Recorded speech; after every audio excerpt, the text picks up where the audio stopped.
This podcast is part of the Big Heads Media Podcast Network. For more great podcasts, head over to bigheadsmedia.com. This week on a new TV Tuners, Keorain and Swanson end up in a submarine. I feel like this keeps happening. Swanson, they're attacking again. Why does it always end this way? And Stairmaster learns how to read. According to this letter, Swanson and Keo are in a submarine? What are the odds? All that and more on the new TV Tuners.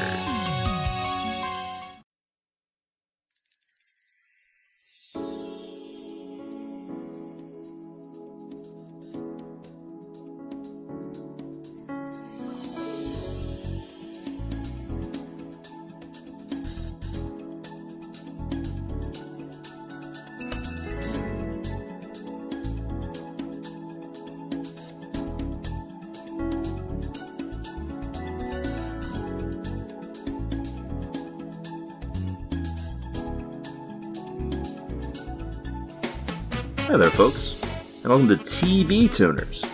It's a television podcast for the true fanatics. True. It's a weekly dive into the latest in TV news and reviews. Great. I'm your host, Swanson. With me, as always, is my co-host and clone child, Stairmaster. I'm Don. Swanson is Day. Keo is, Fortnite. That's right. He does a little Fortnite dance.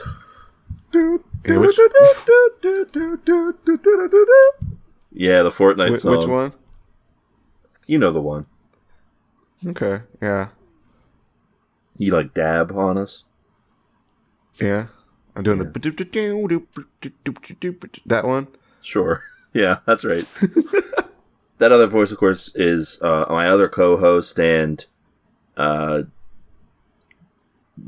vaguely offensive ghost, Keorain.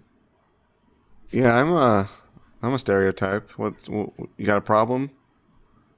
I mean, I feel like I have less of a problem if there's just one of you, but there's a lot. There's like 10 of you, and you're all dressed like from different historical time periods. And we're like in the village same people. We're in the same room as well, just like kind of crowding around, just talking. Yeah, you all get along very well for the undead. And we're talking. Yeah, it's great. I love to be introduced to you this way, Keo. Yeah, because we're talking. Yeah. That's right. That's what you're doing to me right now. You're talking. That's what we do on this podcast, folks. We love to talk. I'm doing lots of quipping. I'm doing my character thing because I'm a character. Well, that happened. Swanson. You ever listen to a podcast where no one's talking? I mean, when you're alone, that's sort of... Yeah, when you think about it, when you're alone, that's a silent podcast. You ever just like put your earbuds in and just sit there with nothing playing on them? Yes, actually. It keeps your ears warm. Mainly because I was going to play something and then I just forgot. You thought about it and you just didn't. I got distracted by I don't know, a leaf falling outside. Yeah, breast. That's a lot more pure than what I was going to say, Swanson, so good job. What you were going to say? You said it. Okay, what I was going to say in more detail about... Okay, go ahead. I'll give you the floor. Go ahead, say it. Say it in more detail. Much to think breast about. Photograph. Oh. Speaking of breast photograph, you can find us on Twitter. That's true. Excuse me? And now this makes me nervous about talking about what comes next. We're available on Twitter. Of course, it's a great place to find all of our TV content over at TV Tuners. We got a bunch of interns who do that for us. They do a bunch of great work for us. And one of the things, the primary thing we could say, that they do is they scour the Twitter space looking for the tweet of the week. And they got one for us, don't they? This tweet comes from Triple A Ron. Oh, okay. Already worried. And it's a picture of Milky Mouse. And he's looking at a jar, and the jar is labeled opium, and he's like, oh, good gosh, opium! It says Walt Disney at the bottom. You think you want the opium? Yeah, he's also changed up. I feel like that's an important detail that I omitted. He's chained up, and I think he's inside a ship. He's got like a really cartoonishly large like padlock on the chains. Yes. Because he's a cartoon, by the way, if you guys didn't know that. Do you think this is a message from Walt Disney? That says, like, opium is the only way to free your inner Mickey Mouse? I think this is supposed to be like during the Opium Wars in the 1830s between the UK and China. And Mickey Mouse is just there. Yeah, Mickey Mouse was there to invade China and make them buy opium from the West. Yeah, that tracks. Mickey Mouse would do that. He does those kind of things. He's not a pure character like they try to portray him as nowadays. No. He's twisted. He's a nasty little rat. It's true. That's what they don't let you know. He's not a mouse. He's a rat. And he has talked to the feds. As we know from the program Redwall, yeah, something about rats. They have swords and shit. Yeah, they're like big, gross, evil guys. Mickey Mouse would not survive a day in Redwall. He would fall off the top and die like that one guy. Yeah, he would try to do some Anastasia type bullshit, Anastasia or whatever. And he would just get stabbed with a dagger. Yeah. And he would just be like, oh, good gosh. And die. Yeah. That's what I would say if I got stabbed. But then as they're carrying him away, he would, like, open one eyelid. Oh, revealing that he's alive. Yeah. So you think he's dead, but he's not that easy to kill him because he's a rat. Anyway, I'm going to tune in on this tweet. Yeah, we all like opium. Yeah. I'm going to tune in on opium. That's the drug of choice for most TV fans. Yeah, probably. I mean, who's going to do cocaine and watch TV? No. You wouldn't be able to sit still for it. Yeah. Also, I'm pretty sure the drug of choice for TV fans is weed, but opium's close second. Well, you've clearly never done opium, Swanson. What? How dare you? Most people don't. Most people don't do opium, I would say. No, I'm doing it right now. According to the news, a lot more people have been doing opium since the pandemic started. Yeah. That's not good. Like 100,000 people have died of fentanyl overdoses. And you say that's because of the pandemic, but I say it's just because there's not enough good TV. I'm glad that we're very TV-centric in how we're viewing drug. The problems of the world. The collapse of the American empire.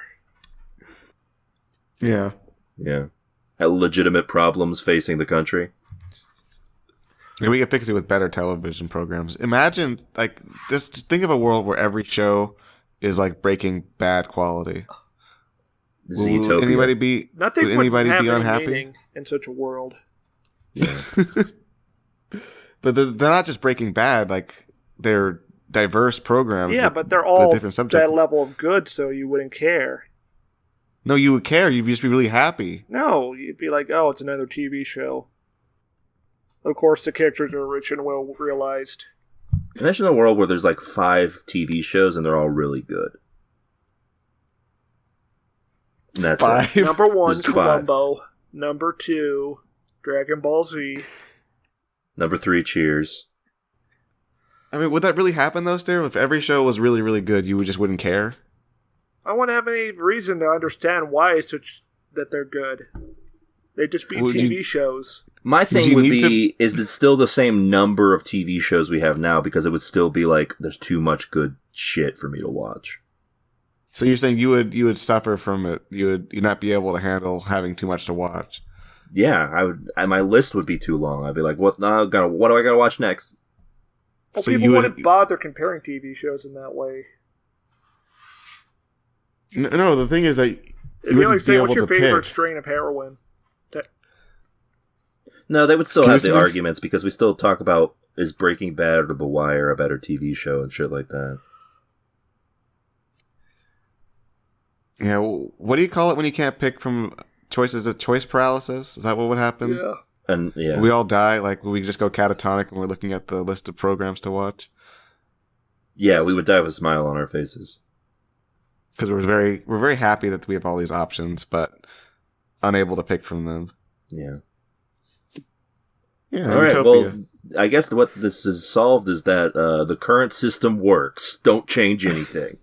And speaking True. of TV shows, what have you watched this week, folks?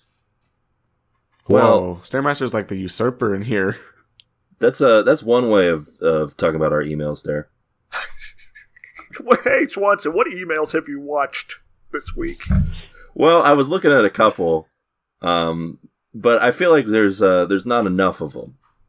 Like, for instance, if someone had a quip, question, comment, foresight, otherwise, they could send them to us at our email address that we have. It's true. It's tvtunerspodcast@gmail.com. What's that email, Kioran? It's a tvtunerspodcast@gmail.com, and we need more emails, folks. Stairmaster is starving out here. It's true. He's so starving for emails that he forgot this segment exists. He could be like Gio, who sent us this email. With liberty and justice for Stairmaster. Boys, heck of a last 3 presidents we had, ain't it? Got shit pants Donny Boy, Obama, and old mission accomplished himself. Got me thinking. If each TVT host was one of them ex-presidents, which one would they be? I'm That Obama. would be Trump. Oh, that was easy. I was gonna say I was George Bush, so that works out. Because I love painting and also I'm a war criminal. I thought there was going to be more of a fight for the Trump role, to be honest. No, I think we all knew who the Trump was, and it's you. You're a charismatic figure that everyone latches onto for the wrong reasons. Yeah. And you're problematic. Mm-hmm. Should have been canceled a long time ago. And you get away with it, and you're not in jail, even though you should be. It's true. I'm anti-Iraq war. That's true, and I'm pro. But also do nothing about it.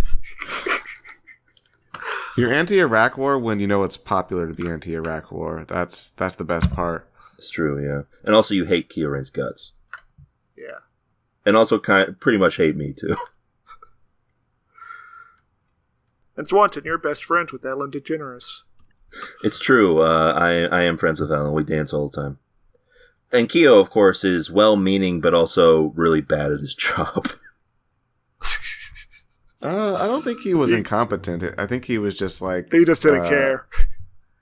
I think he cared. He just had He didn't care about the same things as we did.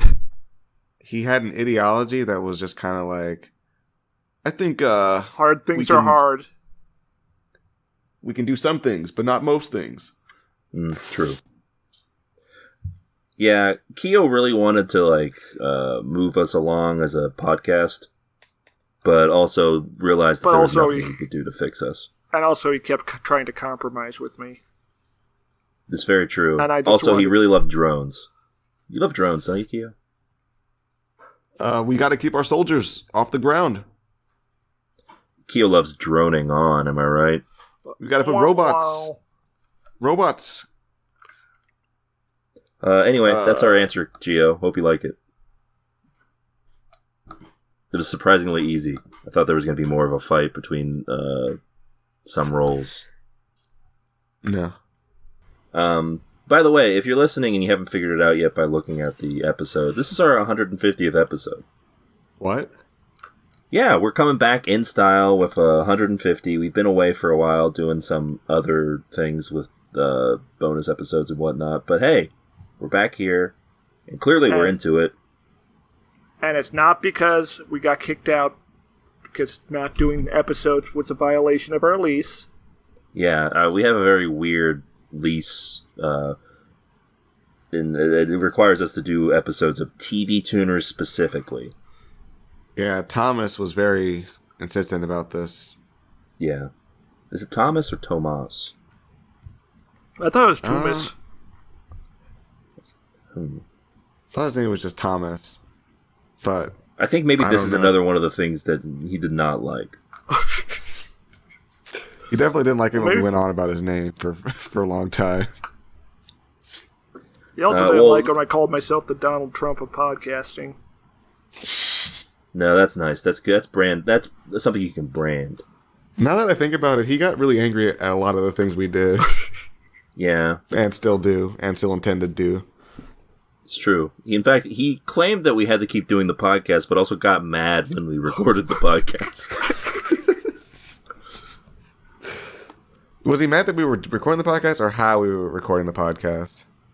Every time I said the word Gundam, he clenched his fist. It's true. And that happened a lot. Yeah, he does this kind of scary thing where he, like, first he starts with an open palm, like his hand is completely open. Every time he gets angrier, he kind of slowly curls his fingers into a fist. Yeah, it's terrifying. But hey, enough about that guy. I'm sure he won't come up again. I don't think he'll come to the beach. He seems to be afraid of flowing water. But, wait. Is he... Wait. Is he a vampire? Can vampires be landlords? I thought they had to get permission. When you think about it, Dracula's the ultimate landlord. They have to get permission to go into your house, but if it's his house, it's just his house. Yeah. Is that how vampires win? Is by just buying real estate everywhere? It's true. Yes. Well, when you think about it, rich people are vampires. Is Thomas rich, though? Because I guess he wears a top hat. And he does have that gold $sign necklace. Yeah. If that doesn't signify rich, I'm not quite sure what does. And he does call himself Mr. Cash Business. It's true. He has a license plate that says just cash. Yeah, he's got a Rolls Royce too, doesn't he? Yeah, it's all green, the color of money. Yeah, and it's got the little weird pyramid eye on the side, painted. Yeah, he's into some stuff.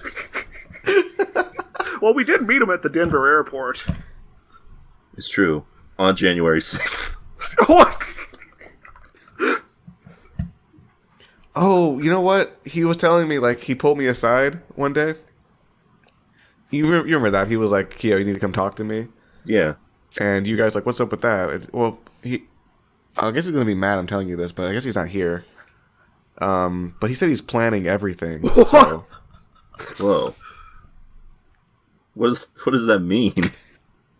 Planning everything? He said those 3 words, I'm planning everything. And I asked, I was like, hey, can you clarify that for me? And he was just silent. Huh. So I stood there waiting for him to answer for, it was like 15 minutes. And he was just standing there, so I just walked away.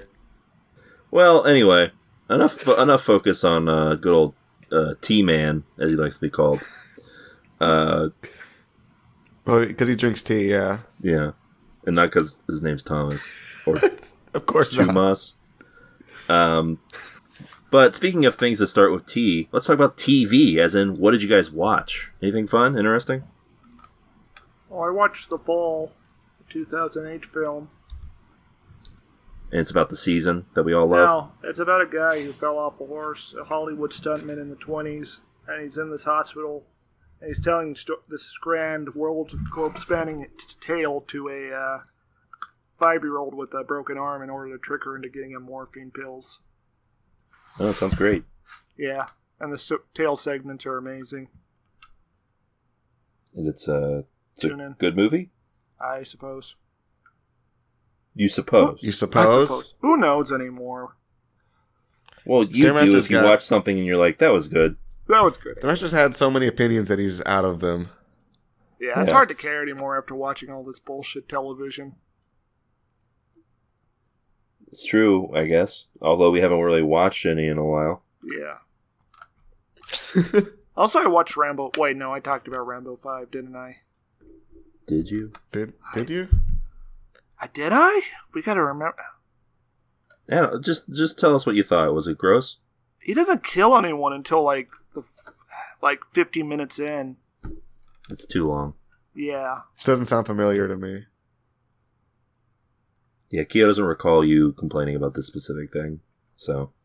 Yeah, and basically the crux of the movie is that he leads the cartel back to his house where he's been digging tunnels and he murders them with traps. That sounds like fun. Oh, it is fun, but it's like the last third of the movie. So Rambo pulls a Home Alone? Yeah. Huh. Alright. But it's also because his, like, surrogate niece got kidnapped and murdered by the cartel. Well, that's not cool, man. And at the end of the movie, just him sitting on his porch, bleeding out, talking about how everyone he loves is dead, but he will fight on to preserve their memories. Is there a Rambo 6? No. Probably Rest will in be someday. peace. Guarantee you in the next 5 years there'll be a Rambo 6. I want to see Rambo versus John Wick. I feel like that'd be a very short fight since they both use guns. Well, it'll be at the end of the movie. Oh. Yeah, you gotta lead up to it. What are you going to do for the rest of the movie? Lead up to it. It could also just, like, they could be competing in some other way. Like they have to get the most kills or something. Maybe they're in Squid Game. Yeah, exactly. I watched a motion picture. What? Yeah, it was titled One Night in Miami. Okay. And what else? Yes. it was directed by Keep Regina going, King. Swanson. Who? It was directed by Regina King, who we might remember as the lead from HBO's Watchmen. Nope. No. It's a movie about it's essentially a fictionalized account of the one night after Muhammad Ali won his first world boxing tournament, where him, Malcolm X, R&B soul singer rather, Sam Cooke, and NFL player Jim Brown were all in Miami partying. Everyone does get mad at each other, though, briefly, as you expect. Also, Michael Imperioli shows up for a little bit. That's Christopher What actually Moltisanti. happens? What's the point of this, Swanson? Tell me the point of this. The point of him showing up? What's the point of the movie? Oh, it's like they're all at pivotal moments in their lives. It's like 1964, so Malcolm X is like just about to die. Rest in peace. Muhammad Ali is 22 and he's about to become the greatest boxer of all time. I think Rest Jim in Brown peace. is about to be an actor or something. Rest in peace. Sam Cooke is also about to die. Rest in peace. So, was it good? Yeah, it was surprisingly good. Usually when they do like these fictionalized events in people's lives, it gets kind of bad. But the acting is really good and the dialogue is top notch. Also, yeah, Michael Imperioli is in this. He's playing Muhammad Ali's trainer,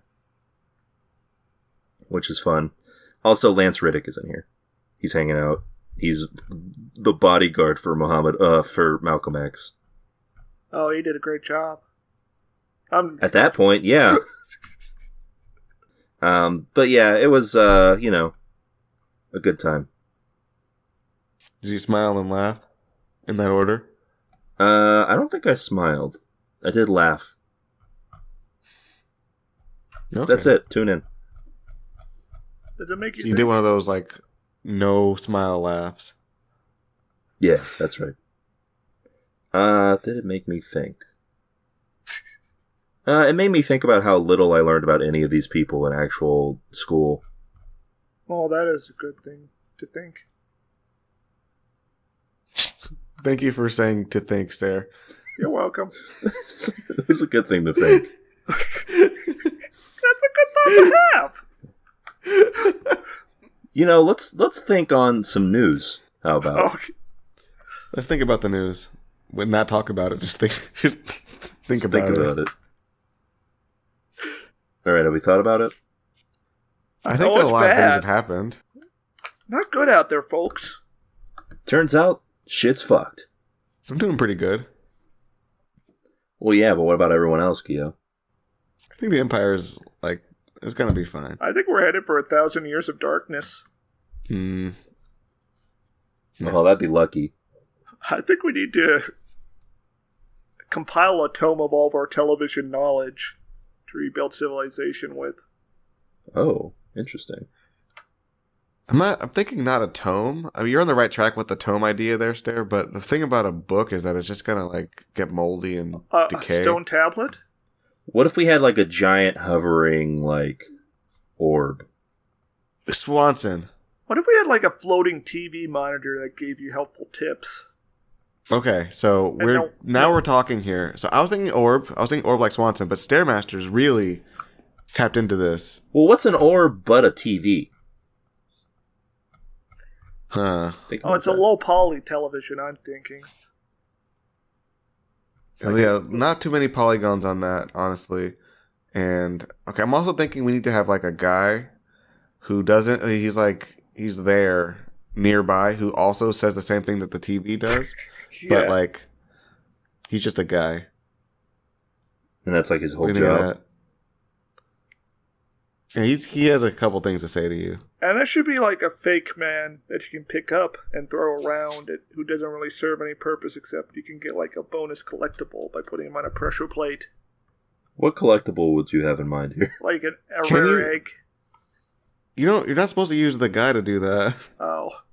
What do you use the guy for? What do you use the guy for, Keo? Does he do anything? You don't use the guy for anything. He's just like a prop. You use a rock to get the egg. Yeah, you're right. The egg-shaped rock. I think I caught COVID at some point in my memories. It's gone to shit.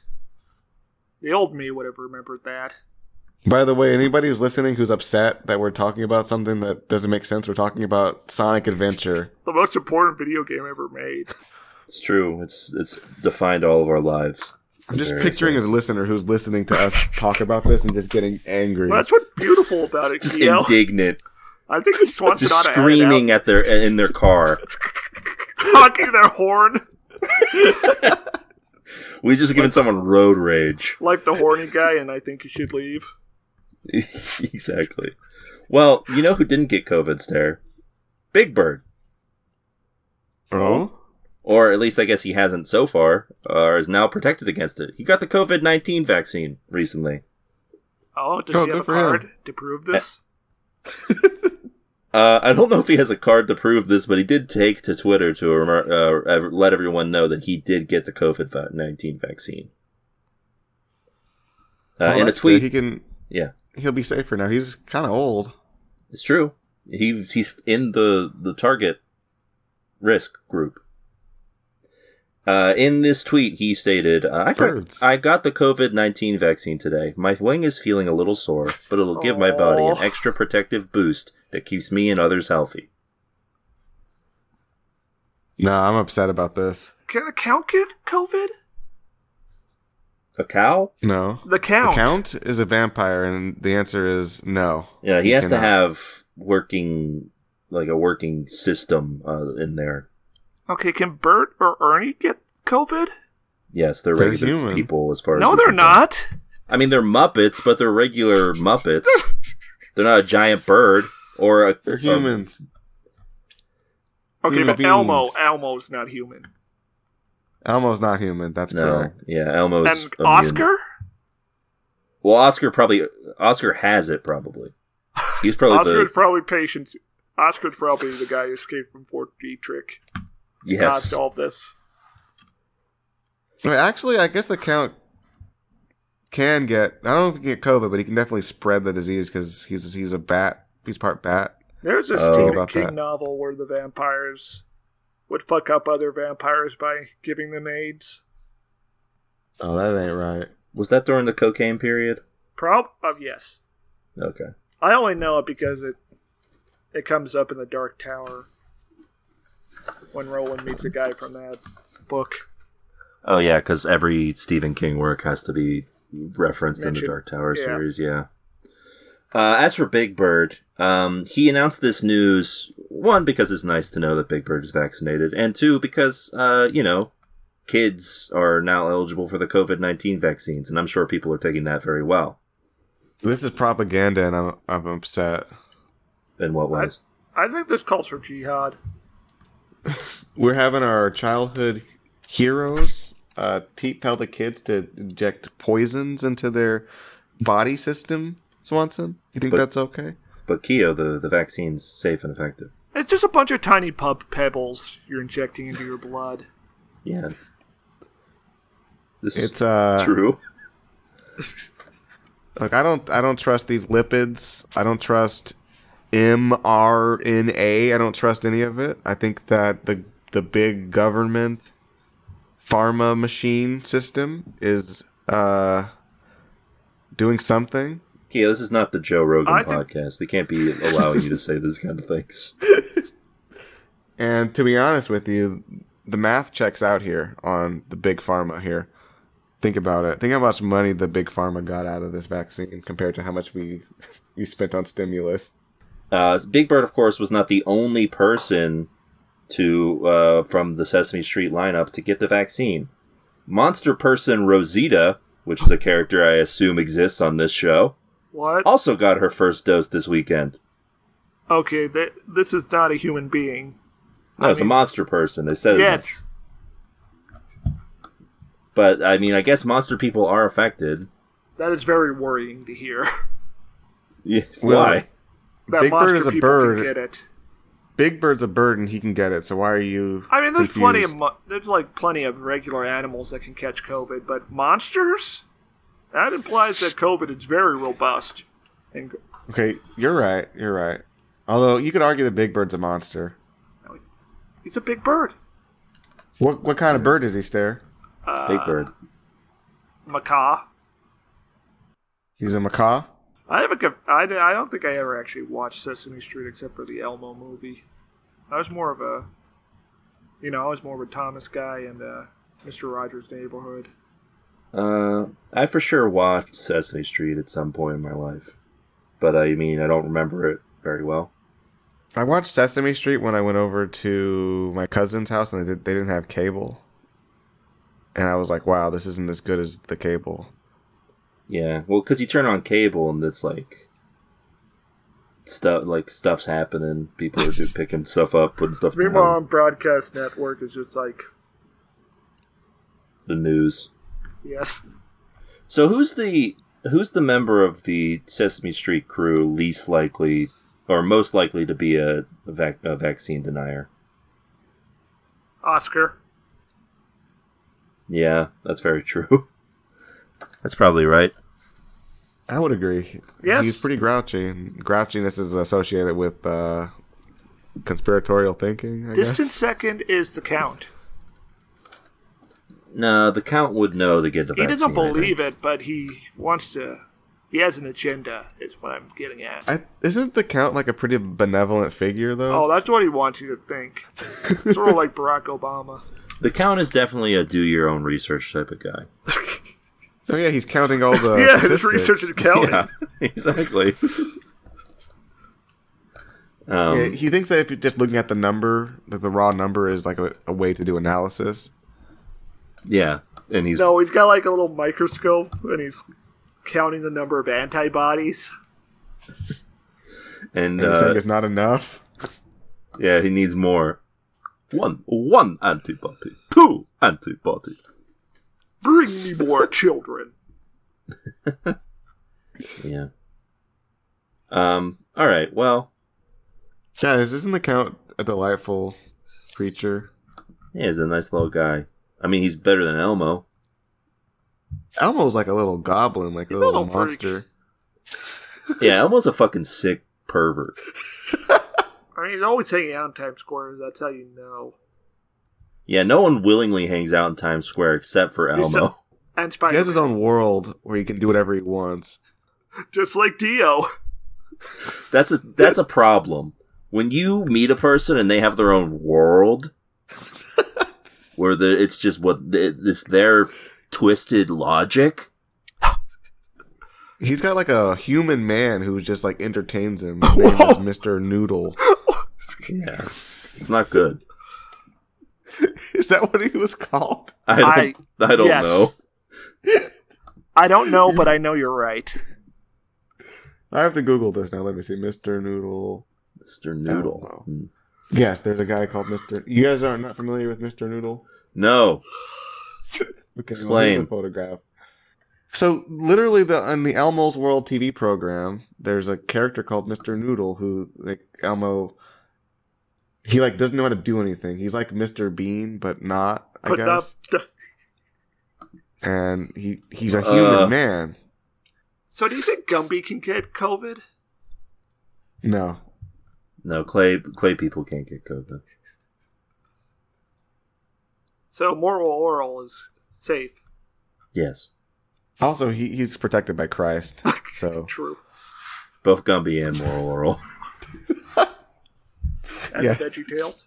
Which is good because we know there would be like at least half the cast of moral oral would be vaccine deniers. Oh yeah. yes. Anyway, I don't like this Mr. Noodle Man, and I don't like Elmo. I actually make you watch a clip of Mr. Noodles at some point. You can No! see the true terror of Mr. Noodle. It's Well, like he's trying to do something, and Elmo's like laughing. He's like, "Oh, Mr. Noodle, don't do that. Do this." And he's trying to do it. He can't do it. well, let me distract Keo from these thoughts by talking about how Disney tried to distract its investors recently. Oh?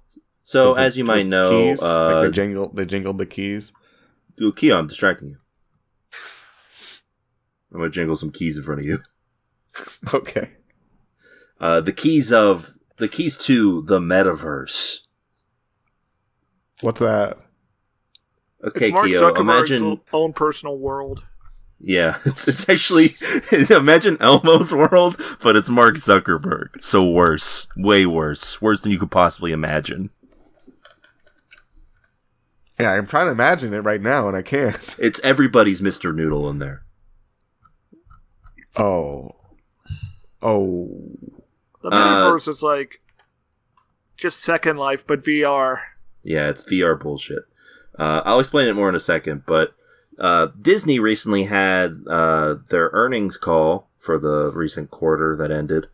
And they had their slowest growth in terms of Disney Plus subscriptions ever.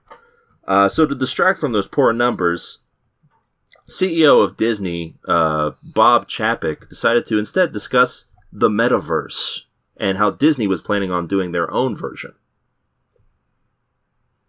Oh? So, Kieran, the Metaverse is, it's VR pretty much. It's like, what if you lived in the computer? I don't want that. No, but you're gonna want it when Mark Zuckerberg does it, right? Because he's so good at creating things that you like and aren't bastardized. I'm pretty sure Facebook is like a dystopian thing, isn't it? Well, it's about to get more dystopian. Buckle up. Imagine if you would. I looked this up for more clarity for you, Keo. The metaverse is a term used to describe a virtual space within digital environments, such as online games and social media, and it is a combination of the... Okay, well, that part makes sense. It's a combination of the prefix meta, meaning beyond, and universe. Mm-hmm. Yeah. So the goal here is that...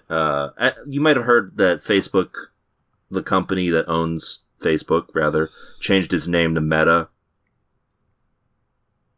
Oh yeah, and Zuckerberg got the Chaos Emerald. Yeah. Well, he's using the Chaos Emeralds to create Metaverse, which is essentially what if that VR that people like we made worse for everybody. Well, VR was never good. People like VR though. I don't love it. There are people who play VR who like enjoy it, I think. I mean, like people as a whole. It's sure. Essentially, this came about, I think, because Mark Zuckerberg watched Ready Player One and was like, this world seems cool. A world, by the way, where everyone... Except even shittier. You don't even get to feel things. You're just doing Wii motion controls and wearing shitty goggles. Ready Player One is a world, by the way, that is so shitty that everyone has to be online. Yeah. Sort of like ours. Yeah, but we're not in the online yet. But with Metaverse, it's possible. Anyway, wrapping back around to Disney, Chapek said that Disney was going to be doing its own Metaverse experiences. Here's the exact quote. And get ready for this. The Walt Disney Company has a long track record as an early adopter in the use of technology to enhance the entertainment experience. Sort of true, I suppose. Our efforts to date are merely a prologue to a time when we'll be able to connect the physical and digital worlds even more closely, allowing for storytelling without boundaries in our own Disney Metaverse. And we look forward to creating unparalleled opportunities for consumers to experience everything Disney has to offer across our products and platforms, wherever the consumer may be. Talk about ominous last lines. I want to be able to go outside and just walk down the street. I'm glad that Disney brands will always be with me. Yeah, I want to put on my VR goggles, I want to walk down the street, and I want to be accosted by Goofy. Yeah, he just comes out and would he talk or would he just start shoving you? Your performance has been very lacking this quarter. We don't like your kind around here in Toontown. Yeah, and then you're in a car chase with Goofy, and he's trying to kill you. Well, the good thing about the scenario is that Homer Simpson would show up to protect me. It's true, yeah, because he would be there, and he would be like, "No!" He wouldn't be able to successfully do anything to help me, but it would be funny. You could get into a fist fight with Goofy. That'd be funny. Yeah. Well, if you want someone to get in a fist fight with a cartoon character, you probably have Peter Griffin do it. So he could have a 10-minute long scene of fighting. Yeah. That ends with him beheading Goofy. Like an ISIS execution video. Yes, exactly. Yeah. And then he just walks back and he's like, "Wow, that was wacky, huh?" So how about James Wood? I'm just picturing we're in the VR environment, though, and Goofy walks up to us. He's not even being aggressive. And, like, you shove him, and he goes into, like, a stock, like, Dukes Up pose. And he freezes there. He doesn't move. Well, he's moving, but it's just like a looping animation. And then after, like, 10 seconds, he goes back to walking towards you and talking like nothing happened. That's probably closer to what it will actually be like, yes. But yeah, so the opportunity is there, I guess, to go hang out with the Simpsons, a thing we've all wanted to do. Yeah, is Homer's like a second father to me. I don't think I would want to hang out with anybody. I mean, I guess Homer would be fine to hang out with for a single day. And never again. Monkey paw curls, and you have to spend the entire 24 hours with them. Yeah, okay, that would be bad. Is there a character on The Simpsons you would spend time with? Oh, that's a tough one. Otto. Oh, yeah, Otto would be fun. I could just, like, sit in the bus with him. I guess we're driving around. Yeah. Everyone else, though, no? Pretty much. Thinking no, right? I mean, what about Lenny and Carl? No. Oh, you don't want to hang out with them. You just be like the third wheel. Those guys love each other. I guess it's true. Yeah, I guess it depends on what they're doing. If they're doing something Professor really fun. Frink might be fun to hang out with. Okay, that would be fun. Yeah, we could watch him do his experiments. Oh, Dr. Nick. I'd hang out with him for sure. No, Keo, you hang out with Dr. Nick, you're going to end up in a ditch with your kidneys taken out. Does he do that to people? Or murdered by the Guatemalan mafia. Yeah. I think like he would be the one in danger, right? Like he would just he'd get hauled away while you watch and laugh, right? I don't think Dr. Nick is stealing people's kidneys. He's accidentally removing them. Yeah, and then he puts you in a ditch. I wouldn't go to him for medical advice. I would just watch him. I'd be like around him. I wouldn't be like, "Hey, can you do surgery on me?" But you stay there long enough, and he's going to be like, "You need this removed." I guess that's true. I'd like to hang out with Jack Bauer, who appeared on an episode of The Simpsons. Is that what we count as a Simpsons character? You want to hang out with noted torturer Jack Bauer? Yeah. All right, because you want him to torture you? No, I want to just kill people, and I feel like if I'm next to him, that would probably happen. You want to be a sidekick? Yeah. I'm pretty sure you would get... I hate to break it to you, you'd get killed. Yeah, literally every sidekick he has dies. Well, yeah, but it would be like record timing for you. Well, then people would remember me for dying quickly. It'd be like the so first fast episode. that he wouldn't even be upset about it. Yeah. Like, you wouldn't even get to introduce yourself to him. Well, he get an introduction at least, because he would need to know that he's his partner before he dies, so that he can. And then I get ISIS beheaded. Yeah, by Peter Griffin, who's the new 24 villain.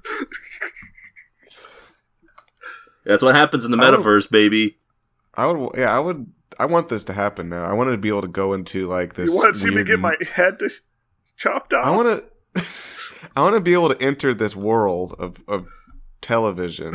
Of your dead, this grim world of television. Yeah, look, it's going to be harsh. My friends are going to be dying left and right, but It'll be really exciting. Also, you could hang out with, like, Bumblebee Man or something. Bumblebee guy. Oh, no, the actor or the character? I mean, how much distinction does The Simpsons have between the two? Not a lot. I think sometimes I bet you at some point he's gotten his own episode, right? Yes. Probably. There's too many episodes of that program. Didn't 22 Short Films about Springfield do a Bumblebee guy? Yes, I think you're right. All right. Superintendent Chalmer. That's the correct answer. What would you feed him? Clams. Yeah, he'd probably like that. Okay, guys, I just had an idea. I want you guys to just imagine it for me, okay? Okay. So you're in the metaverse. You're walking around the Disney metaverse. Right. You go to the Avengers like compound, and you can just go inside. It's whatever. And Tony Stark's at the kitchen table. He's got a bowl of cereal. He's like eating it, and you just walk up to it. And it's a VR. You can slap the bowl of cereal onto the floor. Sounds great so far. Uh-huh. So you knock the bowl down, and Tony Stark gets up and he goes into the stock, dukes up.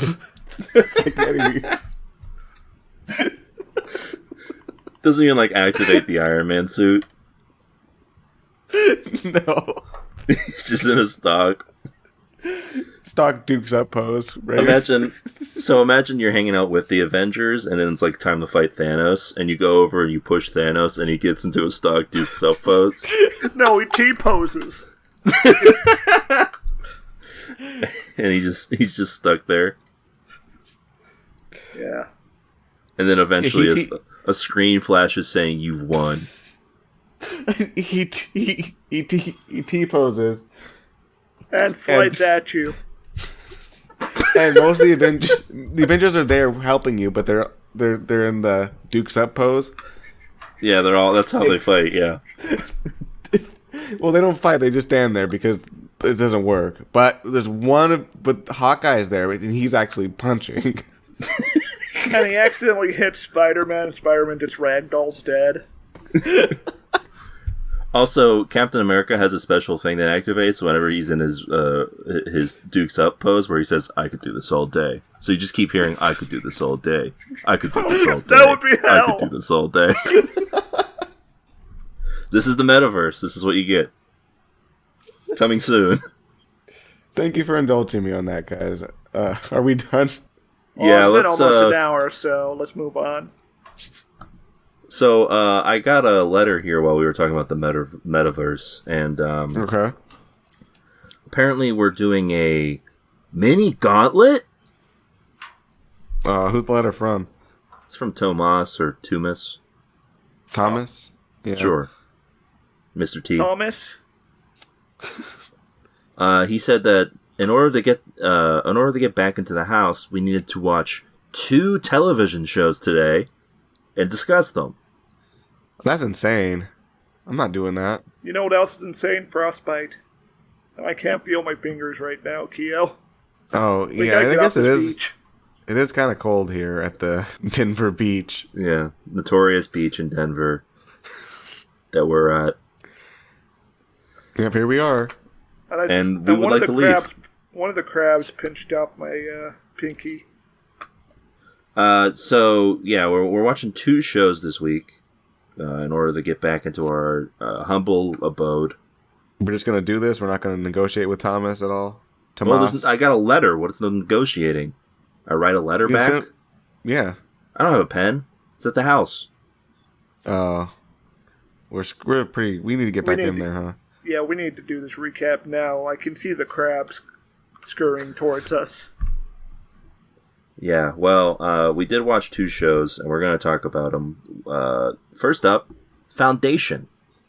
Based on the Isaac Asimov series, Foundation chronicles the 1,000-year saga of the Foundation, a band of exiles who discover that the only way to save the Galactic Empire from destruction is to defy it.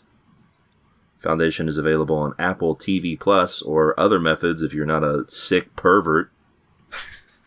Fellas, did the Foundation build a nice place to lay your head on, or did it come crumbling down on you? Did the Foundation make your bed? Yeah. Did the Foundation tuck you in at night? Hit you on the forehead? Did Brother Day tuck you in for Brother Dusk? I don't know, did it? I was kind of unaffected. Yeah, so I don't know a whole lot about the Foundation series of novels, other than that it's written by Isaac Asimov, which means that they are extremely dense science fiction tomes. And that's sort of what this series is. It's dense. It's the densest science fiction show I've seen in a while. Yeah, there's a lot going on in this program. In fact, I would say so much so that I was not able to pay attention to it despite watching it twice. Oh, dear. Yeah, there's a lot. Well, first off, it's this first episode's got a 70-minute runtime. That's not necessary for anything. Perish. I understand you got a lot that you got to get through in this, but golly. I will give a few points of credit to the Foundation show here, which is that, one, it's special effects heavy, but all the special effects look pretty good.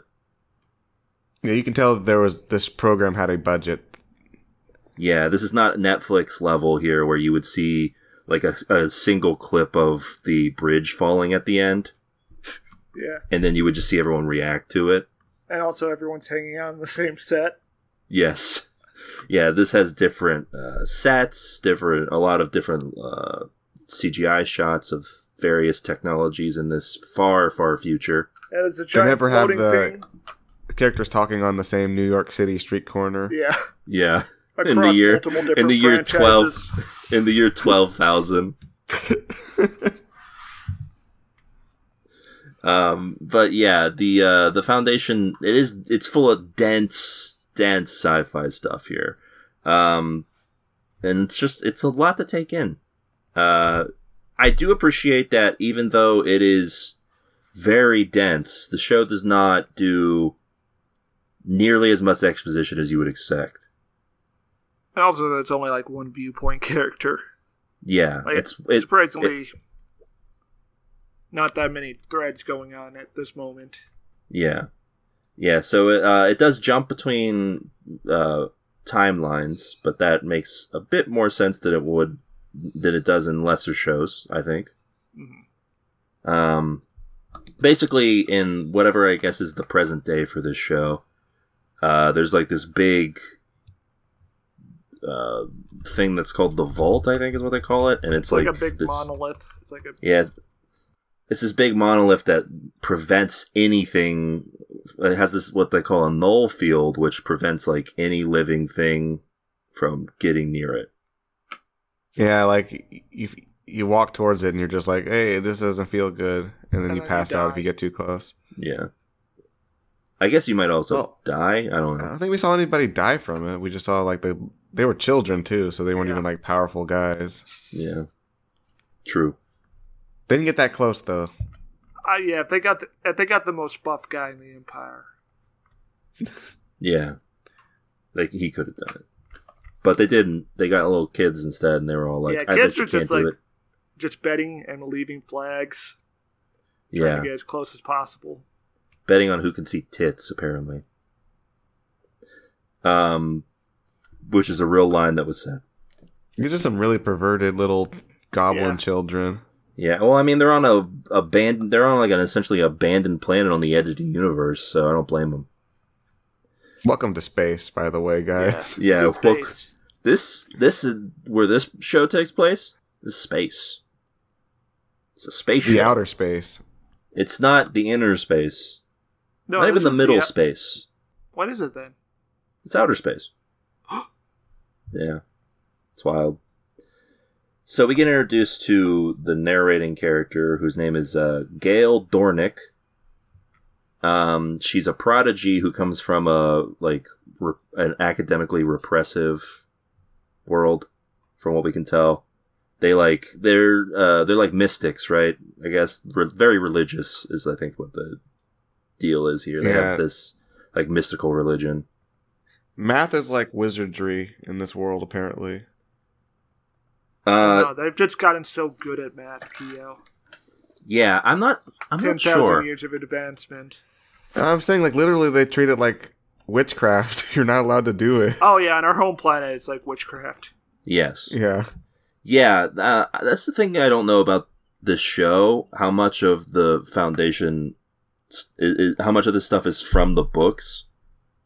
Well, I heard that the books were basically just about the Foundation meeting for Crisis, and it was like across like several centuries. Yeah, because it's essentially the Foundation books are essentially a collection of short stories. Mm-hmm. That like, through line. Yeah, of this is where this galactic empire is falling and stuff. Mm-hmm. So what we get here is something that's a bit more set in like a specific time period, although it is jumping through time, evidently. But also, as far as I could tell through very small amount of research, the brother characters do not exist in the Foundation. I think their original characters do not steal. Like all the Emperor boys. Really? That seemed like a thing that from that era of sci-fi they would do. Yeah, like I was willing to believe it, but I was looking it up some more and I didn't see anything about them. Like the guy that they're supposed to be cloned from exists, but yeah, some of the characters do exist in the actual novel. Obviously, like Gail's a character. Obviously, our good pal Jared Harris's character is here. Is real. That guy. I kept listening to that guy, and I was like, wow, he sounds like the Chernobyl guy. And it is the Chernobyl guy. I thought that was just some directing. Once again, playing a doomed character who wants everyone to believe in science, and no one will. So I guess he's got a type. So yeah, Gail wins this. She essentially wins a contest to solve this math problem, and she gets taken to the big city up in the sky. It's like the capital homeworld or something. Mm-hmm. And yeah, it goes great. I'll be honest, it's a 70-minute runtime, and there's a lot of plot, but it also feels like it's really all set up. It's all set up, and honestly, I felt like they were kind of trying to get too much into this episode. They could have spaced it out a little bit more. Yeah. Maybe this is one of those times you should do an in media res thing. Yeah. I mean, I guess they kind of do, right? Because it seems like most of this story is taking place in the past, and where we get introduced in the present to this. But I don't know. It's a lot to take in because there's just so much. It's not even that there's so much stuff. It's that there's so much stuff mixed in with like hard sci-fi concepts and mathematics. This is a series that is focused on the power of math. Well, this was written in like 1940. Yeah. There's a character literally says math doesn't judge at one point. Which I guess is true. It's just numbers, fellas. It's true. Numbers don't lie, and they spell disaster for you. True. But yeah, so I think the most interesting part, actually, of the show so far for me is when we get introduced to the clones, the clone emperors.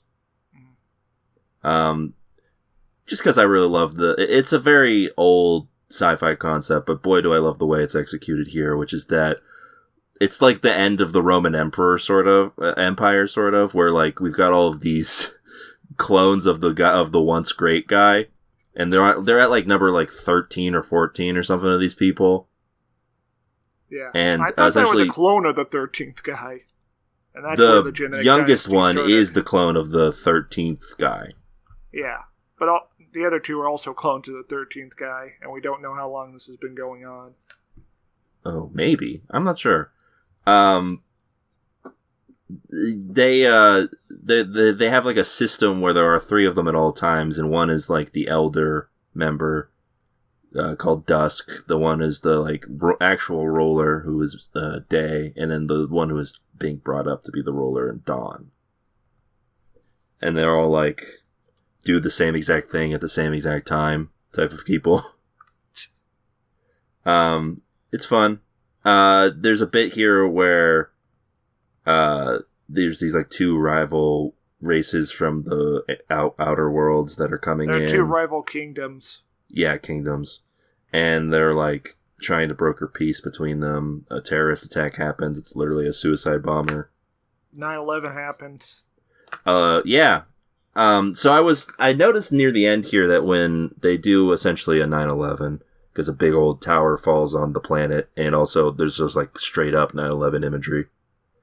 I was like, wow, this seems real intense. And then I looked at who wrote this, and it clicked with me. This was co-written by David Goyer. Oh. Who, among other things, of course, helped write Man of Steel and the Dark Knight trilogy. So we know that he loves a good 9/11 image. He's a big fan. And I gotta say, of the things I've watched of his, I guess this is the least offensive to my sensibilities. Least fascist so far. I wasn't offended by it, but it did kind of lose my attention through part of it. Stair, did you know he was the writer for Terminator Dark Fate? Yeah, I did. Okay. No, I just wanted to know if... he's apparently working on a new Hellraiser movie, so that'll be exciting. Good for him. That will be more pain than pleasure, I imagine. So yeah, the basic gist of the story here is that the 2 kingdoms get blamed for this terrorist attack. The Emperor...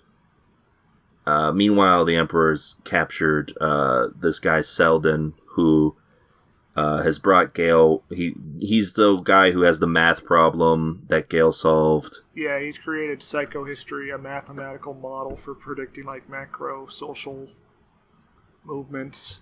Also just a cool name. Yeah, it's wizardry, guys. I'm telling you. Psychohistory is like some anime shit, and I love it. It's essentially you've mathed out all of the civilization for like thousands and thousands of years, and what they're gonna do, but not like down to individual people, just in forms of like culture and mass. What the culture is going to do. It's wild. This was in 1940 when computers were like the size of buildings, so they didn't know what was possible and what wasn't. Yeah. I mean, even now, it's still a wild idea. Yeah. But yeah, so Selden predicts the collapse of the Empire, partially due to the fact that they keep having essentially the same person running the Empire for centuries at a time. And they don't like that he's calling them out on it. They want Gale to discredit his beliefs, but she doesn't do that. Essentially, they're both going to be executed until this 9/11 essentially happens. And then they get offered exile, which was all part of Selden's grand scheme here, I guess. He wants to go to a world on the outer reaches where the government won't actually be able to interfere with his foundation. So they can mine bitcoins in peace. Yeah. In a way, apparently the Foundation's supposed to be like a repository of human knowledge. Also, he says if he builds it, it'll yes, that's right. It'll change the Dark Age after the Empire's demise from 30,000 years to a single millennium, which seems good. Seems like a good thing to do. It's a pretty nice upgrade. Yeah, I'd take that in a heartbeat. And that's pretty much the show there. So it doesn't really sound like 70 minutes of material, but also it's a lot to throw in. Because I'm skipping over all of like the extremely hard sci-fi stuff that is going on in this. They got a scene dedicated to explaining the Stephen King hyperspace mechanic, where you have to go to sleep, or you start seeing things when you're in hyperspace. Oh yeah, and that was kind of cool. But yeah, it's a lot to get into here. But I mean, that is essentially the first episode, so I feel like we should give some final thoughts on Foundation. There were some bits here that were very intriguing, and I was thinking I was going to get really into this show, and then it got kind of like muddled, and I lost my attention span. So I think it has potential for me, but it's just kind of, I don't know how I feel about this, honestly. What do you guys think? Yeah. Go ahead. Well, since I don't know, I'll say it's tune out. Better safe than sorry. You don't know what you think? Yeah, I'm with Kia on this one. Oh. Well, I looked at the probability, and it says that you said tune out. Oh. Interesting. Yeah, I would say that this is the kind of show that, despite giving me 70 minutes of a first episode, I probably would want to watch the second one to see before I made a decision. Swanson? Yeah, I think I would kind of agree, because it's the rarest show that actually does dole out a lot of stuff in the first episode. It's so much setup that I just want to see what they're actually going to do, because we can see the workings of a conflict here. Like, we see like some stuff exploding and a guy ordering people to be executed or assassinated or whatever. But will there be a full space war? We don't really see anything like happening yet. So it's just kind of like, hey, what's this going to be about? Actually, I'm not sure. What's he onto, and where's it going? Is it up or down? Exactly. That's the other tricky thing, because as far as I can tell, the Foundation series doesn't really have a lot of space war. So unless they're just adding some space war into it, I don't know where we're going. I think I'm going to give it a light tune in just for the reasons you listed here, Keo, which is that it's intriguing enough that I think it's worth following up on if you're into that kind of thing. Yeah, I'll give it a light tune in as well, with the same caveats that you just carved out there. All right, I'll give it a tune in as well. All right, boys, we're cooking with gas. We're back in it, and we're immediately given a tune in to the Foundation. Will it be the only one? Yeah, tonight. That's right. Will it be 2 for 2? It turns out no. The other show we watched sucked ass. Speaking of cooking with an oven, this show made me want to stick my head inside one.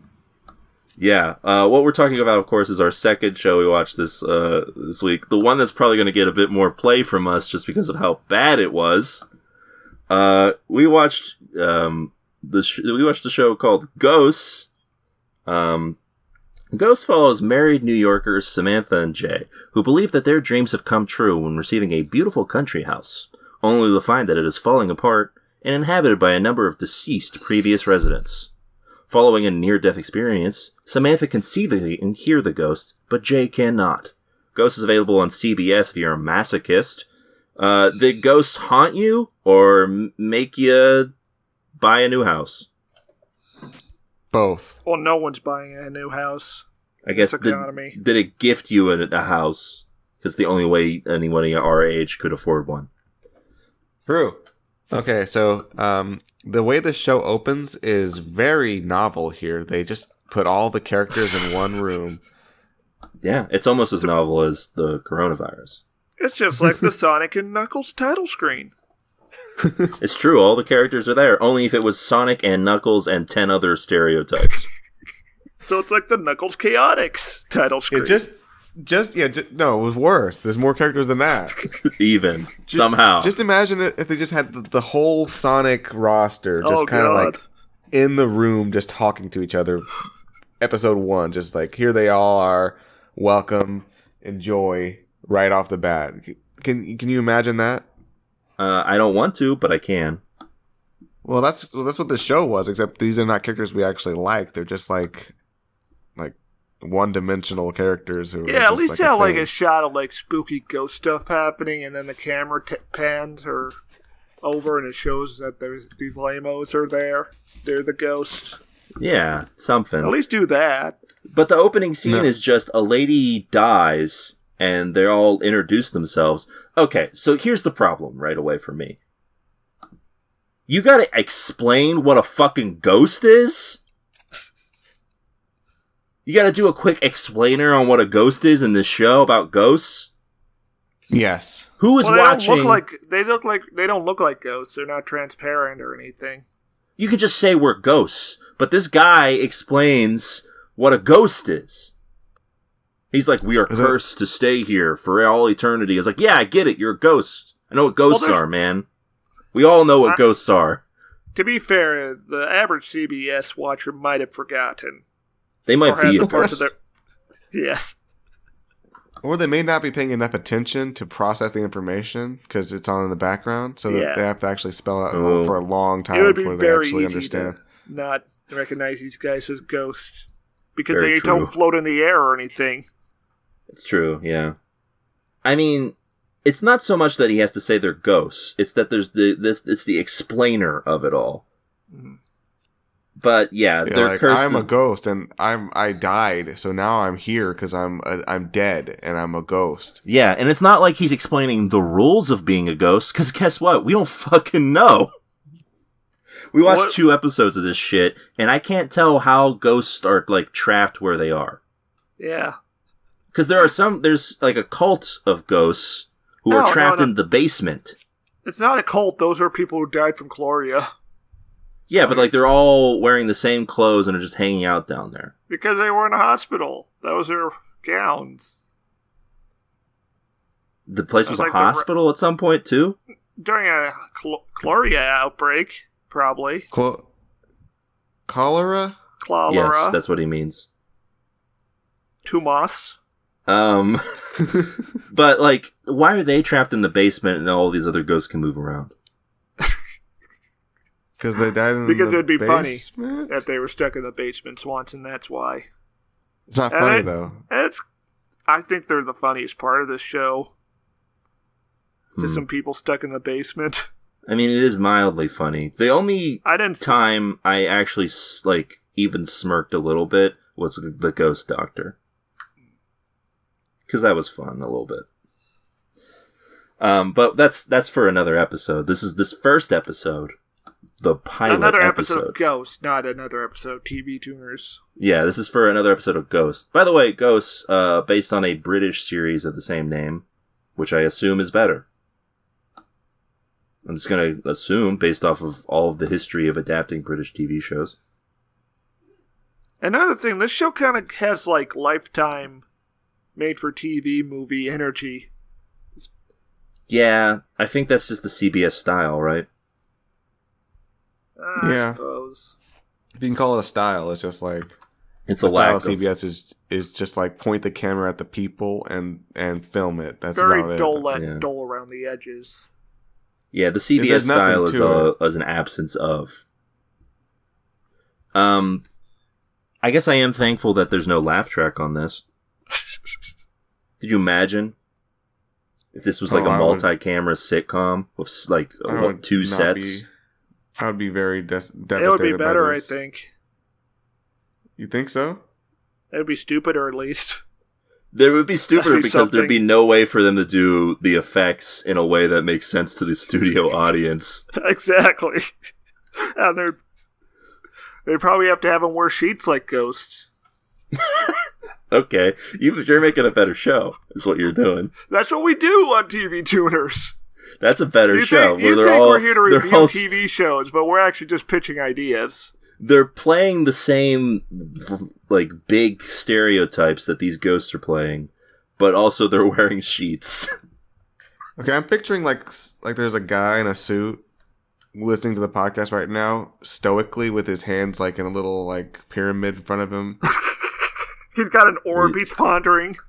Yeah, he's wondering whether or not this is a good idea, and guess what? It is. It's a great idea. Greenlight it. We're gonna get a call from him, and he's gonna say yes, and he's gonna hang up, and he's gonna take the idea. He's just telling us he's taking it. Yeah. So looking at the cast listing here, there are 9 ghosts. 9! All introduced in the first scene. That's a lot for a show. Yeah, that's all, because when you add in the other 2 characters, you have a grand total of 11 characters for your cast. That's wild. This isn't even like an anthology type program. No. I guess it's sort of an ensemble, but not really. It's not, because there's the problem. There's no character dynamics. There can't be. Yeah, true. I feel like, after like hundreds of years together, all the tension would have resolved off screen. Well, it's also, they're generations apart from each other. So any character dynamic is just like, what if a flapper singer hung out with a guy who I guess is James Dean from the 50s. But also he's missing a head. And there also can't be any because they're all in the room at the same time making quips. Very true. Yeah, we get to that like in the second episode when they kind of get split up a bit, but for a pilot, they're still all together. It turns out, even when you try to put them all like in separate stuff, it's still not great. Yeah, some of these characters should have been like ghost neighbors and not part of the main. Yeah. Make some of them Newman. Or have a couple. Kramer. Yeah, have a couple of your good idea ghosts as like the main ghosts, and then other ones can just pop in for a funny gag. No, they couldn't do that. They had to have them all just in the same. I don't understand. Also, there are a worrying amount of ghosts in this world. It's true, because in the second episode, she meets like 5 other ghosts. Yeah, the Soul Reapers are not doing their job. It's true. This is what happens when the Soul Society is shut down. So yeah, here are the ghosts. We got Pete, who is a Boy Scout leader who got shot through the neck with an arrow, and so is the arrow sticking out of his neck. That's it. That's his character. He's also very nice. Yeah, he's the nicest of the ghosts, I guess. We also got Trevor, the most recently deceased. He's a wealthy, hard-partying Wall Street trader who died not wearing pants. That's his joke. Very funny. We've got Hetty, who was the original owner of this estate from, like, I guess the 1800s. Yeah, she's very prim and proper. Yeah, that's a joke. Presumably racist. That's the problem with this show. Half these characters should be racist. But they don't seem to be, so I guess also, this should not be a show. This should just be a movie. Ghost House. Okay, sure. I wasn't sold on the first part until you said the name. Now I'm sold. There's Any film that ends in house is a great one. It's true. Look at Monster House. A classic. Can't argue that. We've got Flower, who is a hippie who died while trying to befriend a bear. A joke that they run into the ground. Which I assume was in the backyard of this house, since they mentioned they can't leave. Yeah, presumably.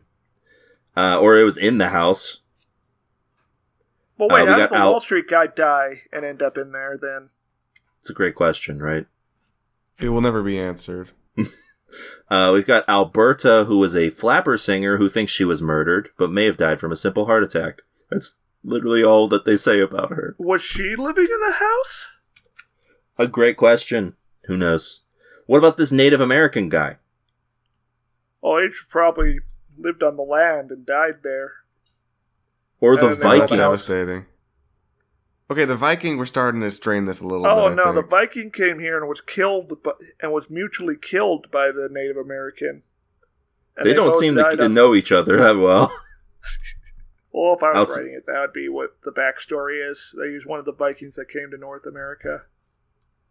Or you know what? If I was writing this, I'd make him like a Basque fisherman who was secretly exploring the North Atlantic for cod. Yeah. And he's, by the way, he's a Viking, so that means that he has to be called Thorfinn.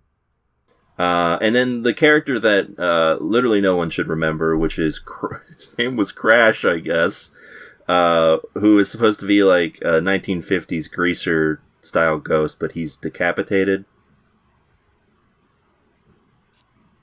Yeah, it's alright if you don't remember this guy. I saw him there. Yeah. He was around. He barely gets any screen time in this. I'm guessing he's called Crash because that's how James Dean died, but I don't know. I think it's because he died in a crash. And got decapitated. So that's your cast of ghosts, and then we've got our couple here. Who we do not remember the names of. Yeah, I think the lady is Sam. So we get introduced to these ghosts all in one scene, and then they just zip right along to they have no time to do the plot setup. They don't want you to get to know these two human characters, at least. No, it's just right along into the, hey, look, you got left a house because this lady's dead. Isn't that cool? And they're like, that is cool. What if we lived there? What if we became entrepreneurs? She immediately is like, what if we just lived there? At this house that I see a single photo of. Yeah, just live there. Don't check it out. Don't do anything. Just live there. My immediate first thought of seeing this 300-year-old house that an old lady lived in for years is, what if we lived there? I bet it's on the up and up still. Let's just live there. It's kind of like how we did with the TV Tuner's house, now that we think about it. Well, we were thrown there. We just kind of woke up. We woke up here and we said, we're going to live here. We didn't think about leaving. It's true. And now we want to go back. Well, we're attached now. Yeah, that's very true.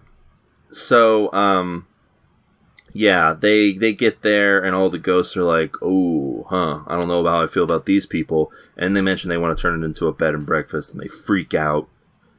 You see with the ghosts, so when people walk through them, it hurts, I guess. Because God is a cruel person who invented not only ghosts, but also pain for ghosts. Yeah, I guess God exists in the show, in the world of the show. I mean, presumably God does exist, because the lady that they're talking to in the first part ascends. Yeah, we don't know where she went. Yeah. Heaven. Or, like, I don't know, her particles dispersed. Just being reborn as we speak. Or just gone. If they suddenly ascended during the podcast, I'd be really upset. I'd be happy for him. It's gonna happen one of these days. Unless, as it was happening, he was like, I'm dying, and I'm never coming back. And I won't have a consciousness anymore. Bye. Then I would be like, oh God. But if I was like, I think I'm becoming a god, that'd be good? Yeah, because then I would be like, maybe that could happen to me someday. If I work hard enough. Yeah. Maybe he'll, like, send a comet down to smash my enemies or something. Oh, absolutely. Yeah. If that happened, I'd be like, oh, cool. Good for my buddy. I love to see my friends get promoted. I love to see homies succeed. The hustle paying off. So, what they do pretty much for the next, 10 minutes or 15 minutes of runtime here is they just tell as many stale jokes as humanly possible. Okay, list them all. Well, you see this, I forgot to talk about, Isaac, the Revolutionary War veteran who died of dysentery and is also, gay. That's the joke that they keep hitting hard. Also, he does not have a British accent. Very true. Something that he should have. I love this character. He's really funny. You see, the couple shows up, and the Wall Street guy's talking about the girl, but he's talking about the guy. You get it? You get it? No, hey, I don't get it. Keo, is it because he's gay? It's because he likes men. And that's Whoa. funny, Keo. It's funny. Essentially, the idea of this character is, imagine if someone from as far away as the Revolutionary War was gay. That would be insane. How could that Imagine even happen? if homosexuality existed for longer than a few decades. No, come on. That's essentially what this character boils down to. Oh my now, goodness. see, if I was Watson. writing this show, the culmination of this plotline would be him meeting the ghost of Hamilton and then making out. Sort of like Mobile Suit Gundam. Well, see, that would be fun. I like the idea of that. But only if Hamilton is played by someone who is not Lin-Manuel Miranda, but they're doing an impression of him. I got a text from Tomas just now. Oh? Oh? It's a fist emoji. Oh. Is that do you think good that or has bad? anything to do with what we're doing right now, or? I think it's because you said Gundam and he's listening. Oh, no! Yeah, don't talk about that stuff. But we're on the beach! Well, Classic apparently setting. One of the crabs is bugged. Oh, jeez. And he's listening. Yeah, maybe he's in the water. Maybe the TV tuner's crab is working with them. Oh, Well, that wouldn't shock me. it's possible. But I know who's not working with them, thankfully. Who? Don't you say it. No. Keo, tell us who. No. Swanson's asking... Keo, I want to know. Well, I need to... Okay. State your cases for why you want me to say and why you don't want me to say Swanson the Stairmaster. Well, I I'm don't want you to curious. say it because if you say it, I'm going to pick up one of these crabs and throw it at you. I'm Okay. curious. I want to know. Curiosity is really important to foster Stairmaster. That's how we learn. It seems well fostered already. All right, well, I know Pumpkin would never... Oh, betray why'd I me. do this to myself? Well, here's your just desserts, Keo. Ah! Oh! Oh! No! Wow, you hit him right in the mouth. Wow, I expected just to pinch him once. No, that crab's going hard on Keo. Did Keo do something to this crab? Why'd you guys have such a vendetta against him? Alright, let's yank this crab off of Keo, huh? Yeah, like a Band-Aid. Just rip it off. Alright. I guess Okay. it worked. Yeah, I'm fine. I'm just, All chilling. What are you guys up to? Well, I was going to talk more about this bad show, I guess. Are we talking more about this show? Have we not gotten the point across? Well, so the general gist of this first episode is that, the ghosts try to get these people to leave by doing, they can't really interact with them. A great setup for a show, by the way. So they have to, do these special talents that let them, somewhat communicate. Basically, one of them can, after a lot of effort, push something. And one of them is capable of, singing loud enough for humans to hear. And the dysentery guy stinks when you go through. That's funny, I guess. He probably shat himself to death. Yeah. They go through this plan to try and get them to leave by doing all this spooky stuff, and it doesn't work. Samantha ends up falling down a flight of stairs. Yeah, see, the Wall Street guy can move things, so he spends, the second act just trying to get this vase to fall over even after they've left. And he succeeds, and then Samantha comes back and trips on it. Yeah. And After dies for 3 her husband, minutes. Yeah, yes. After her husband says that he does not want to live in this house, a valid thing to say. Once you go in and realize it's bad, it requires a lot of work to fix. I think it's a valid thing, actually, to say. But he's supposed to be in the wrong, I guess. You gotta work 5 to 9, Swanson. It's true. 5 to 9. That's how the Dolly Parton song went. So she goes to the hospital, and this is the part where I literally said "fuck off" to my screen. So they try to get emotional. They try to appeal to people's emotions for a second here. So she goes to the hospital, and the one ghost is like, it's just, you never know when you're gonna lose the people closest to you. And I was like, what the fuck is this shit?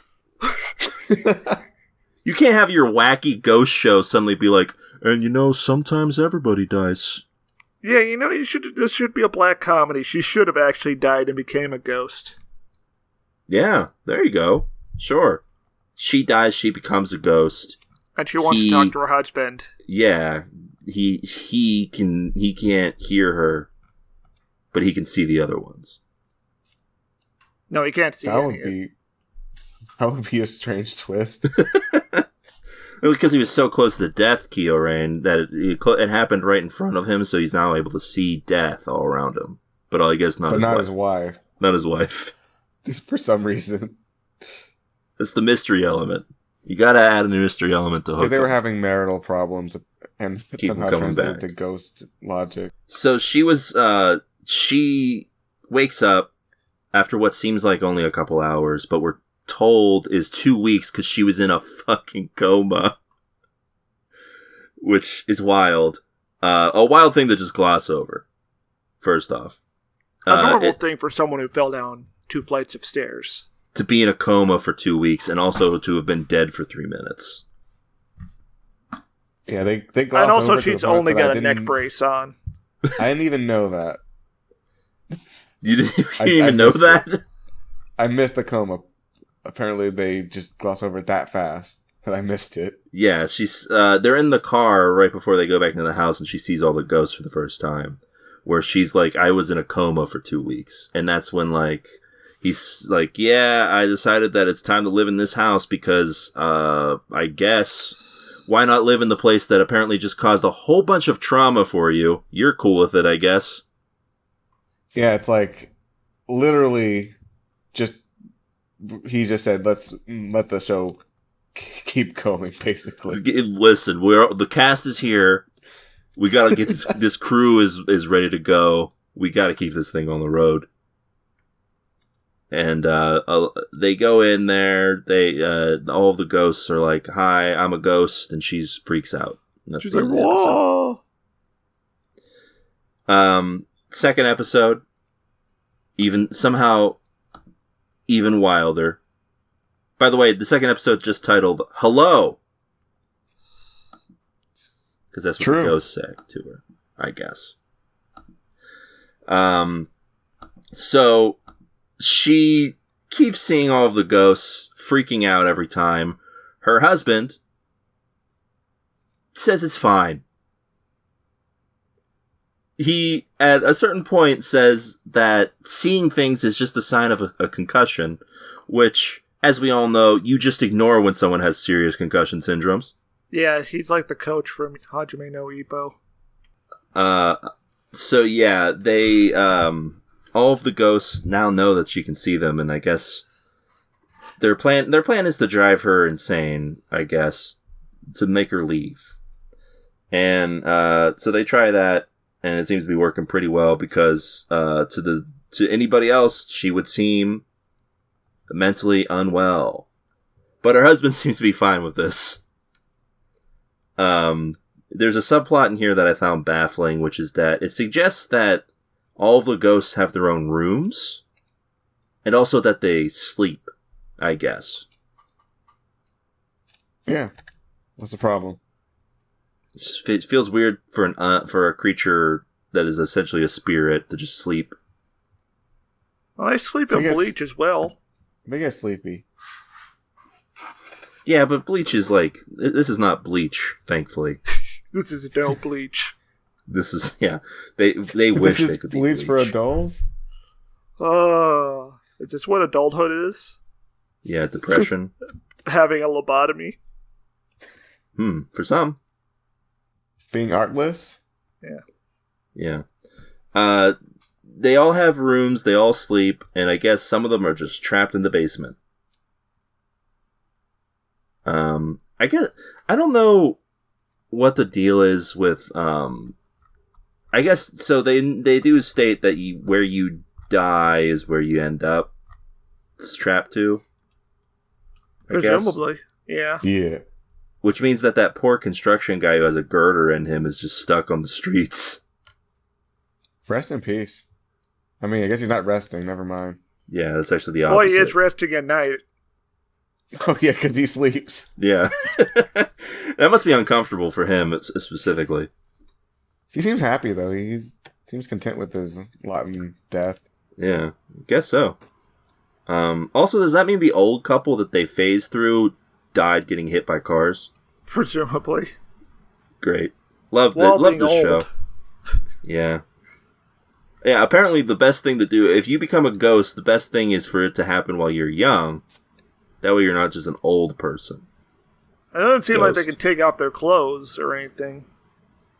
No.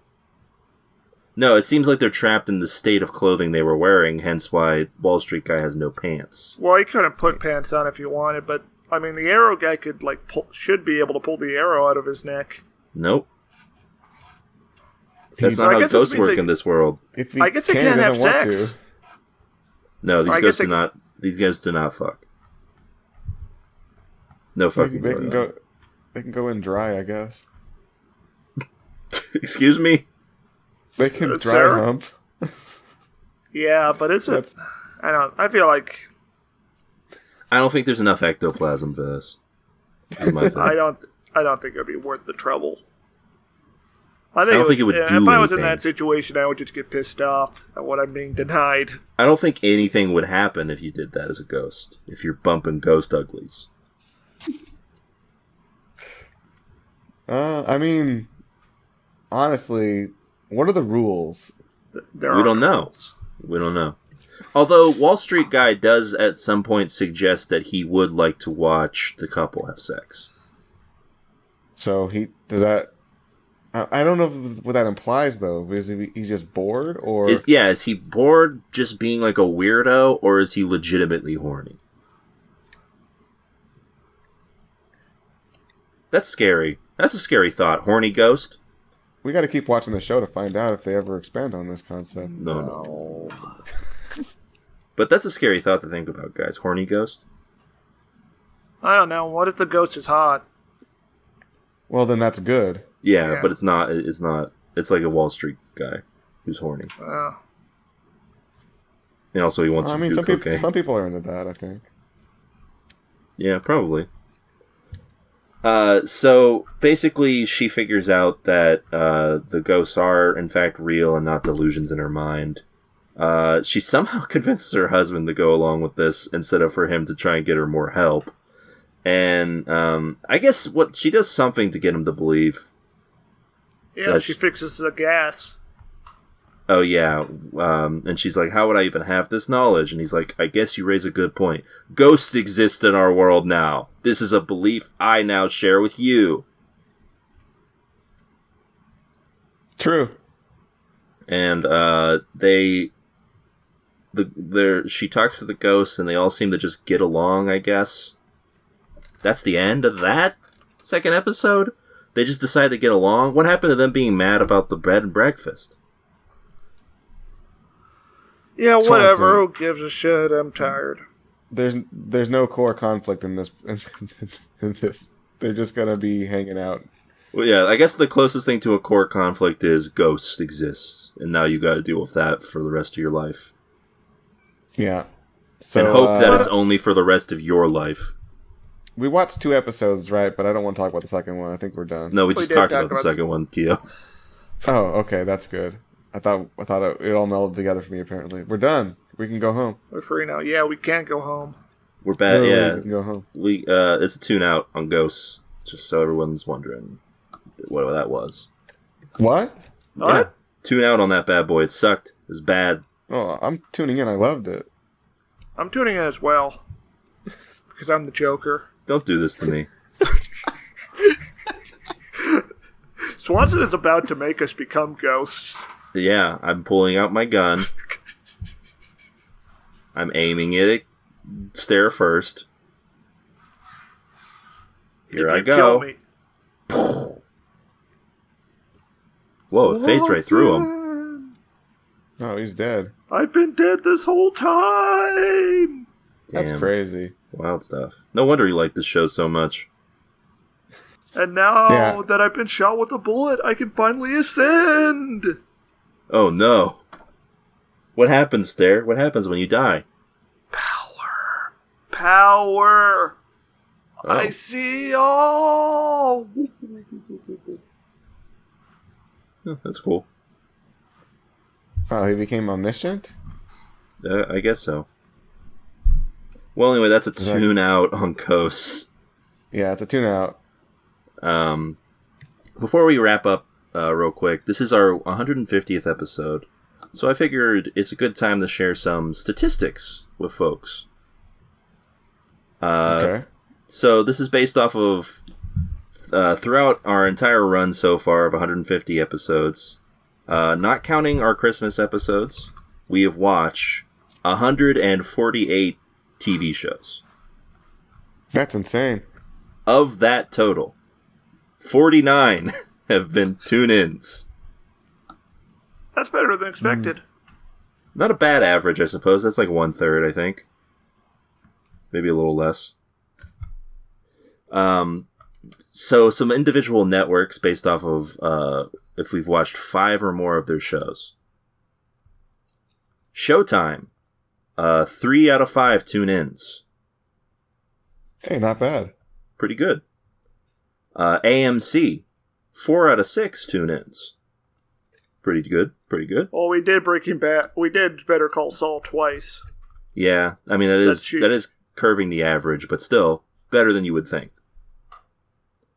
Not bad. Amazon, 5 out of 9. Not bad. Pretty solid. CBS, 1 out of 9. To be expected. We had a 1 tune in from them? Yeah, that was Twilight Zone. For some reason, we tuned in on that. Yeah, why did we tune in on that? Don't know. That was a bad idea. Sometimes we make bad calls. I'm sorry, everyone. NBC, 0 for 7. Yeah, makes sense. Over in HBO land, 7 for 12. Ooh. I didn't know we watched that many from that network, but there was a period where we were watching a lot of HBO, I think. Also, HBO Max stuff counts, I think, on that. No, it doesn't. I lied. But, yeah. 0 out of 5 for Hulu. That also makes sense. Clearly the worst streaming service. Well, I don't know. We did do Quibi. Yeah, that's a 0 out of 1 if anyone was curious. It's Quibi! Quibi! 3 out of 6 for Disney Plus, batting exactly average. Sounds about right. It's and Quibi! Finally, last but not least, well, maybe not least, obviously, we have some zeros. Netflix. 9 out of 42. Wait, we watched 42? Netflix releases a lot of shit, guys. I don't know if you know this. Their whole thing is sort of quantity over quality. Why the fuck do we watch so many Netflix shows? Because there's always Netflix shows. Fuck, we need to stop watching this shit. Why don't we just, watch good TV shows from history? That's a thought. But, I don't know. People like this. And we're gonna keep giving it to them, I guess. Until the crabs claim us. It's true. I guess we can go home now? Yeah, let's go home. Let's hold hands. That's it for this week's episode of the show. As always, of course, If you liked what you're listening to, but thought, what if I could get my own episode on here of something that I want them to watch? My shows. My show. Well, you could do that by going over to buymeacoffee/TV Tuners. A single coffee gives you an episode of a topic that you want us to talk about, and we'll do it for that coffee. TV Tuners or buymeacoffee/TV Tuners is where you can find that. But hey, we'll be back next week with more TV goodness. Until then, keep watching. Bye. It's over. I found them. Hey folks, time for the TV Tuners Fact of the Week. Did you know that Stairmaster has a sick tan now? The cost of living at the beach.